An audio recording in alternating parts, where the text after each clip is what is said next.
জাতির পিতা মহাত্মা গান্ধী ভারতের জাতীয় কংগ্রেসের সভাপতি ছিলেন। তার 100 বছর পূর্ণ হয়েছে।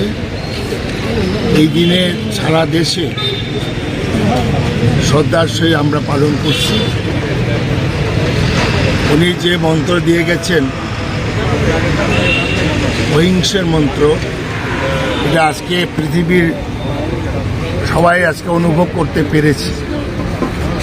সেই সময়ে অনেকে তিরস্কারও করেছে, কিন্তু ওনার যে এই অহিংসা মন্ত্র, অহিংসা বাণী আজকে পৃথিবীর প্রত্যেকটা মানুষ আজকে উপলব্ধি করতে পেরেছে। শান্তির জন্য আজকে মানুষ খুঁজছে। সুতরাং আমরা দেখেছি যখন চীনের ছাত্ররা গণতন্ত্রের জন্য আন্দোলন করেছিল, 3 ম্যান স্কোয়াডে ট্রেন দিয়ে হাজার হাজার স্টুডেন্টকে হত্যা করেছিল চীনের কমিউনিস্ট সরকার। সেই সময় দেখেছি ছাত্রদের হাতে ছিল মহাত্মা গান্ধীর সেই অহিংসা বাণী। সেই জন্য আজকে ভারতবাসী আমরা অনুভব করি যে মহাত্মা গান্ধী দেশের জন্য এবং পৃথিবীর মানুষের জন্য একটা অবতার হয়ে এসেছে এবং আজকে সবাই বুঝতে পেরেছে। তার জন্য এই দিনটিতে আমরা শ্রদ্ধার সহিত পালন করছি।